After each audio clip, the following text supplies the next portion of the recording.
হাতে তেল মেখে কাঁঠাল ভাঙতে হয়। যারা কাঁঠাল ভেঙেছে, জ্যাকফ্রুট, ওরা যখন ওইটা ভাঙে একটা জুস বেরোয় এবং সেটা এত স্টিকি, আগে থেকে যদি আমরা হাতে তেল বা কোনো লুব্রিকেশন না লাগাই তো খুব অসুবিধে একদম। তো সেই কারণে যখন সংসার করতে হবে আগে থেকেই বুঝে নিতে হবে যে এইটা হচ্ছে এই রকম, সংসারটা এরকমভাবেই চলবে। তো এই সেই আমাদের ওখানেতে নরোত্তম নগরে ছিলাম, তখন একটি এই যেমন স্বামী এসছে, নতুন স্বামীকে নিয়ে ওই মেয়েটি এলো, ওর মা বাবা। এখন সকালবেলায় ওরা খুব ওদের দুঃখ, আমি চা খেতে ডেকেছি, তো দেখছি যে ওই জামাই নেই। এখন কোথায় গেল, মানে ওইটাই তো আমাদের দুঃখ মহারাজ, ও সকালে উঠে বুট টুট পরে জঙ্গলে চলে গেছে একা একা। তাই বললাম হ্যাঁ, তো জঙ্গলটা একটু ডেঞ্জারাস, কারণ হাতি টাতি থাকে, ইত্যাদি সাপ থাকে। তখন আমি বললাম ও আচ্ছা। তখন বলছে এই তো দেখুন না মহারাজ, আমার মেয়ের এইটা। আমি বললাম ও কী করে? বলছে আর্মিতে কাজ করে, ও লেফটেন্যান্ট না কি একজন, একটা খুব ইয়াং অফিসার, তো লেফটেন্যান্ট। আমি বললাম যে বিয়ের আগে জানতে নাও আর্মিতে কাজ করে? তো বলছে হ্যাঁ জানতাম। তো আর্মি তো ওইরকমই হবে, একটু ডেয়ার ডেভিল টাইপ। ওরা কি ওই গুডু হবে নাকি? ওরা তো ওরকমই টাইপের, জঙ্গল টঙ্গল দেখলে কী আছে না আছে চলে যাবে ভেতরে দেখতে। ওরা প্রচণ্ড সাহসী হয়, শক্তিশালী হয়, ওরমই তো আর্মি হবে। তুমি যদি ওই রকম চাইতে যে সকালবেলায় উঠে গুটগুট করে হাতে ব্যাগ নিয়ে একটা পেঁয়াজ আর আলু কিনতে যাচ্ছে, তাহলে অন্য লোক বিয়ে করা উচিত ছিল, আর্মি নয়। আর্মিগুলো ওই রকমই হবে, এইটা মাথায় রাখুন, এলে খুব ভুল হয়ে যাবে। সারা জীবন মনে হবে ওর স্বামী বাড়িতে থাকে, আমার স্বামী কেন থাকে না, ওরকম না, আমার স্বামী এরকমই। তা না হলে এইটা হচ্ছে প্রথম ডিসিশনটা নেবার আগে ঠিক করে নিতে হয়, তারপরে ওইভাবে জীবন চলতে হয়। আমাদের যেমন সাধু জীবনে কে দেখবে, এসে দেখলো না দেখলো তার কী করা, নিজেই গুটগুট করে একটু জল খেতে হয়, ওষুধ খেতে হয়, কী করা যাবে, কোনো উপায় নেই। এখন যে ডিসিশনটা নিতে হবে সেটা আগে ভেবে চিন্তে নিতে হবে, নেবার পর কিন্তু ওটার উপরে স্টিক করে থাকতে হবে। তো সেই জন্যই উনি বলছেন যে সংসার যখন করবে না নিষ্কামভাবে করো। কেন? সংসারে দুঃখ আসবেই আসবে, সংসারে দুঃখ হবে না কখনো হয়? সবসময় একটা সমস্যা আসতেই থাকে। কেমন করে বেঁচে থাকবো? এটা দুদিনের, চলে যাবে, আচ্ছা এটা হয়ে গেছে ঠিক আছে, নেক্সট দেখা যাচ্ছে পরে কি হয়। এইরকমভাবে যখন মনটা থাকে, সন্ন্যাসী বাইরের ত্যাগ আর মনের ত্যাগ দুটোই করবে। আর গৃহী তারা বাইরে ত্যাগ করবে না, কিন্তু মনে মনে জড়িয়ে পড়বে না, মনে মনে ত্যাগটাই থাকে। আমি অনেককে দেখেছি আমাদের এই গৃহস্থদের মধ্যে, খুব সুন্দর সুন্দর জীবন, ওই ছেলে মেয়ে বড় হয়ে গেছে, বিয়ে দিয়ে দিয়েছেন, খুব আনন্দে আছেন। এবারে যে ওই নাতি নাতি করে করে পাগল হচ্ছেন এরকম না, আচ্ছা ঠিক আছে, এবার তো ওরা বড় হয়েছে, এবার ওর ছেলে মেয়েকে ওরা দেখবে। আমি আমার ছেলে মেয়েকে দেখেছি, এবার ওর ছেলে মেয়েকে এলো, বাচ্চাদের তো সবাই ভালো লাগে, একটু আদর টাদর করলো, ব্যাস হয়ে গেল, জড়িয়ে পড়ে না। ওরা তীর্থে যায়, বই পড়ে। আমি একজনকে দেখেছি, আমাদের একজন সাধুর বাবা মা, একজনকে, বাপরে দেখলে অবাক হয়ে যেতে হয়, কি স্ট্রিক্ট রুটিন। আমরা প্রথম সন্ন্যাস পেয়ে মার কাছে দেখা করতে গেছিল, তো গিয়ে দেখছি যে ওর বাবা আর মা আর্লি মর্নিংয়ে 4টের সময় উঠে গঙ্গা স্নানে যান। তো গঙ্গা স্নানে গেলেন, গঙ্গা স্নান থেকে ফিরে এলেন, এসে ওরা শিব ছিল, শিব পুজো করছেন। শিব পুজোর পর ওই মা গুছিয়ে দিচ্ছে, বাবা পুজো করছে, তারপরেতে একটা বই পড়তেন এই শিবের উপরে, তো সেখানে ওই বাবা পড়ছে, মা বসে বসে শুনছে, তারপরে একটা জপের সংখ্যা আছে, সেই জপটা শেষ করছে, তারপরে ছেলের দিকে ঘুরে বলছে কবে এসছিস, কখন এলি। তার আগে না, ও বসে আছে পাশে, কিন্তু জিজ্ঞেস করছে না, আগে এই সমস্তটা শেষ করলেন তারপরে। এখন ওই স্ট্রিক্ট একটা রুটিনের মধ্যে করে চলেছেন। তার ফলে হচ্ছে কি, সংসার তো করেছেন, ছেলে তো বটেই, কিন্তু সঙ্গে সঙ্গে একটা অদ্ভুতভাবে মনটাকে অ্যালুভ করা, ফল কি হয়, একটা অদ্ভুত আনন্দ হয়। আর পরবর্তী জীবনে ও মুক্ত হয়ে যায়। তো যখন একবার অর্জুন জিজ্ঞেস করছেন কৃষ্ণকে, তোমাকে অনেক ডাকলো কিন্তু তার ভগবান লাভ হলো না, তাহলে তো তার এই জীবনটাও গেল আর অন্যটাও হলো না। তখন ভগবান কৃষ্ণের উত্তরে বলছেন, না এরকম হয় না, একবার যে ভগবানকে ডেকেছে কখনো সে তার নষ্ট হয় না, তার ঠিক সে কোনো না কোনো ভালো বংশে জন্মাবে এবং সেখান থেকে তার যাত্রা শুরু হবে। জন্য একবার ভগবানকে ডাকলে ওই ফলটা কখনো নষ্ট হয় না, থাকেই। ব্রাহ্মভক্ত আবার বলছে, আচ্ছা ভোগান্ত কীরূপ, ভোগটা কীরকম আর কি? উনি বলছেন কাম ও কাঞ্চনই হচ্ছে ভোগ। কাম হচ্ছে বাসনা, আর সেই বাসনা মেটানোর জন্যে কাঞ্চন, এটাই হচ্ছে ভোগ। মাঝে মাঝে নিউজ পেপারে পড়ে না ভয় লাগে, একটা স্মার্টফোন বাবা মার কাছে চেয়েছে, দিতে পারেনি বলে মাকে মেরে হাতের গয়না নিয়ে গিয়ে স্মার্টফোন কিনছে। মানে কীরকম নেশাগ্রস্তের মতো হয়ে গেছে। এখন এটা এই ছেলের জন্ম মা দিয়েছেন কত কষ্ট করে, কতভাবে বড় করেছেন, এই ছেলের জন্যে কি দুর্ভাগ্য, কি দুর্ভাগ্য। এখন ওই কাম কাঞ্চনী ভোগ, টাকা কড়ি, মান সম্ভ্রম, দেহ সুখ, সব ভোগ একবার না হয়ে গেলে, ভোগান্ত না হলে সকলের ঈশ্বরের জন্যে ব্যাকুলতা আসে না। এগুলো একটু না হয়ে গেলে এগুলো আসে না। আমরা যখন সন্ন্যাস নিতে যাব, তখন স্বামী রঙ্গনাথানন্দজি এসেছিলেন অদ্বৈত আশ্রমে। অদ্বৈত আশ্রম থেকে আমরা বোধহয় 3-4 জন ব্রহ্মচারী একসঙ্গে বেলুড় মঠে যাব সন্ন্যাস নিতে।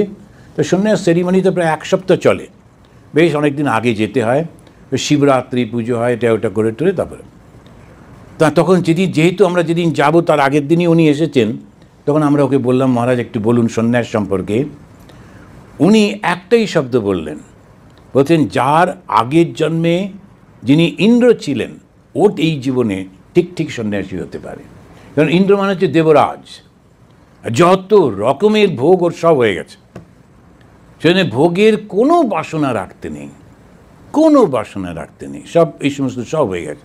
আর একবার দেখলেই ব্যাস হয়ে গেল, আর কোনো রকম নেই। এইটাই তিনি বলছেন। তখন উনি বলছেন, ভোগান্ত না হলে সকলের ঈশ্বরের জন্যে ব্যাকুলতা আসে না। আর ব্রাহ্মভক্ত সমানে জিজ্ঞেস করেই যাচ্ছে, বলছে স্ত্রী জাতি কি খারাপ না আমরা খারাপ?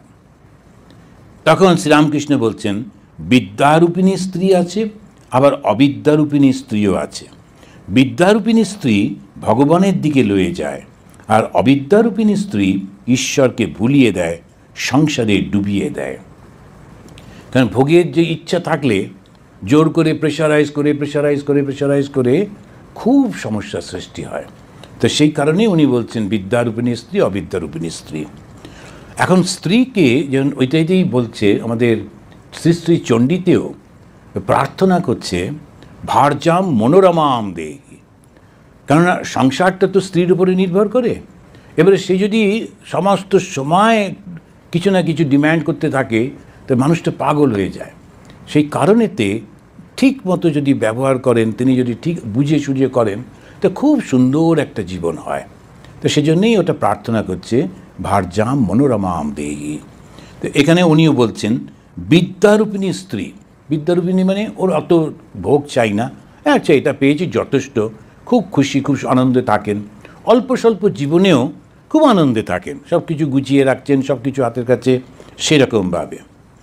তাঁর মহামায়াতে এই জগৎ সংসার, এই মায়ার ভিতর বিদ্যামায়া অবিদ্যামায়া দুই আছে।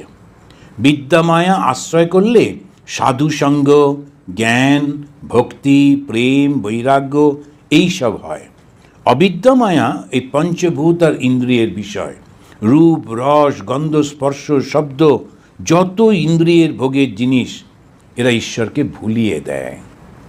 তো সেই জন্যে কিছুতেই মনটা যেতে চায় না। সব সময় মনে হয় আচ্ছা ওখানে গিয়ে এটা পার্টি, ওইটা পার্টি, ওইটা পার্টি করতেই থাকে। আছেটা কি? ওই কতগুলো লোক একের সঙ্গে বসলো, একই সেই গল্প, হো হো হা হা করা, কে ভোটে জিতবে নিয়ে একটা চললো ইয়ে, তারপরে ও কী রান্না করেছিল, তার কী হয়েছিল, এই করে সময়টা কেটে যায়। কিন্তু মনটা তো উঁচুতে ওঠে না। সেই জন্যে ওই বিদ্যামায়া আর অবিদ্যামায়া, এই অবিদ্যামায়া যেটা, সেটা তো ওই করতে করতে আরও মধ্যে চলে যায়, বারবার জন্মাতে থাকে, বারবার ভোগ করতে থাকে, বারবার কষ্ট পেতে থাকে। আর বিদ্যাতে এটা থেকে বেরিয়ে যায়।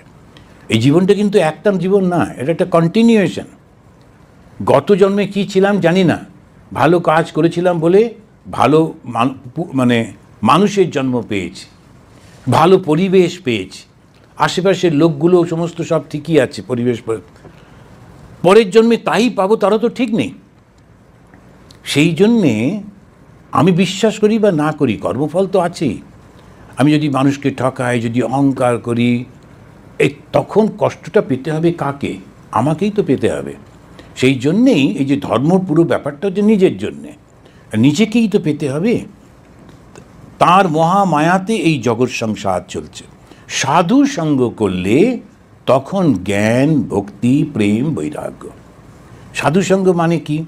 সাধুসঙ্গ মানে সাধুর ওপরে এর পরের দিন আমরা এটা নিয়ে একটু আলোচনা করব। একটা অসাধারণ একটা চরিত্র, যেটা ভগবানেরই একটা রূপ। তো তিনি একেবারে জগতে মানুষের রূপে থাকেন, আর তিনি মানুষকে ওইভাবে শিক্ষা দেন।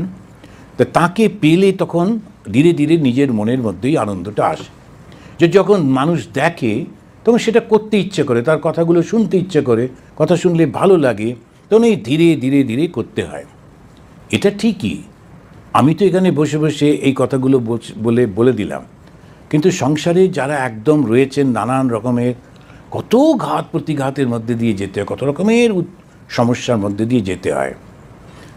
কিন্তু যদি ভগবানকে ডাকা যায় তো ধীরে ধীরে এই ভাবটা কিন্তু দেখবেন ওই সমস্ত সমস্যাগুলো সমাধান হয়েই যায়। ঈশ্বরের একটা অদ্ভুত কৃপা আছে, যদি একবার করে ডাকা যায়, সবসময় তাকে বলা যায় যে বড্ড কষ্ট হচ্ছে মা, একটুখানি ব্যবস্থা করো। গত কর্মের ফলে তো কষ্টটা হবেই, ওই জন্যই তো পেয়েছি। আমাদের যা কিছু ঘটছে কর্মের ফলেই তো হচ্ছে। এখন এই কর্মফলটা আসে কখন, এটা একটা প্রশ্ন। যে জগৎ যখন প্রথম সৃষ্টি হয়নি তখন তো আমি ছিলাম না। এবার প্রথম যখন হলো, আমি সৃষ্টি হলাম, তাহলে তো আমার কর্মফল নেই। তাহলে আমি তো, যেমন ওরা বলে ট্যাবুলার আসা, একদম ক্লিন স্লেট। তাহলে আমার কখন থেকে শুরু হলো কর্মফল?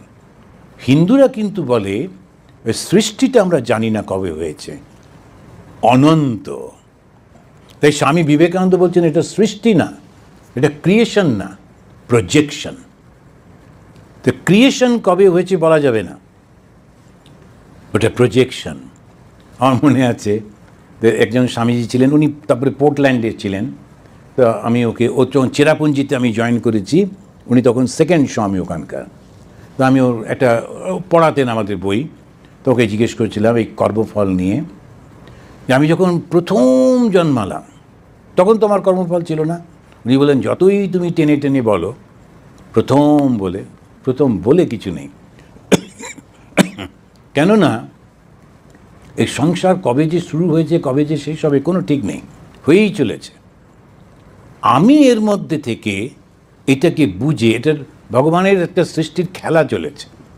উনি সমস্ত হয়েছেন, উনি সাধু হয়েছেন, উনি চোর হয়েছেন, উনি খারাপ হয়েছেন, উনি ভালো হয়েছেন, নানান রকম হয়েছে, চলছে। কিন্তু আমার মনে হচ্ছে এটা আমি, ফলে আমি ফিল করছি। যদি ফিল না করি তাহলে কোনো ব্যাপারই নেই। যদি ফিল না করি, আর যদি লক্ষ্য করে দেখেন কত রকমের চিন্তা, কি হবে না হবে, ঘুমিয়ে পড়লাম। যখন ঘুমিয়ে পড়লাম, তারপরে জগৎ আছে কি নেই, ওই সমস্যাটা ছিল কি ছিল না, কোনো চিন্তা নেই। তাহলে কি দাঁড়ায়? তার মানে জগৎটা নিজের মতোই থাকে, আমি শুধু জড়িয়ে গেলে নানা রকমের উৎপাতগুলো হতে থাকে।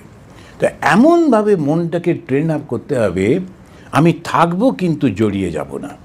যখন আমরা বেড়াতে যাই, তখন যে যে জায়গায় বেড়াতে যাই খুব আনন্দ করি, কিন্তু সেখানে নানান রকমের ঘটনা ঘটছে, আমরা জড়াই না। কোনো দেশে গেলাম, সেখানকার পলিটিক্যাল মুভমেন্ট, সোশ্যাল আমরা দেখলাম, এ করলাম, কিন্তু চলে এলাম, হয়ে গেল, আমি ওর মধ্যে জড়াচ্ছি না। আর সেই কারণে স্বামী বিবেকানন্দ যে প্রথম গানটা গেয়েছিলেন ঠাকুর শ্রীরামকৃষ্ণদেবের কাছে, মন চলো নিজ নিকেতনে, এটা খুব অসাধারণ গান। মনকে বলা হচ্ছে তুমি নিজের নিকেতনে চলো, নিজের জায়গায় ফিরে চলো। সংসার বিদেশে বিদেশির বেশে ভ্রম কেন অকারণে। এখন এই সংসারেতে বিদেশির মতো ঘুরছি, কেন ঘুরছি? কেউ ভাবছি নারী, কেউ ভাবছি পুরুষ, কেউ ভাবছি শিক্ষিত, কেউ ভাবছি অশিক্ষিত, ধনী দরিদ্র, নানান রকম নিজেরাই ভেবে নিয়েছি, নিয়ে করেই চলেছি। তা এর থেকে বেরোতে গেলে একটাই উপায়, ওই জ্ঞান। আর জ্ঞানটা কি? আমি আসলে চৈতন্য স্বরূপ, কিন্তু ভেবে নিচ্ছে এইরকম, তাই এরকম হচ্ছে। আর যেই আমার ভাবনাটা অন্যরকম হয়ে যাবে, একদম বলতে যাবে, সব কিছু চেঞ্জ হয়ে যাবে।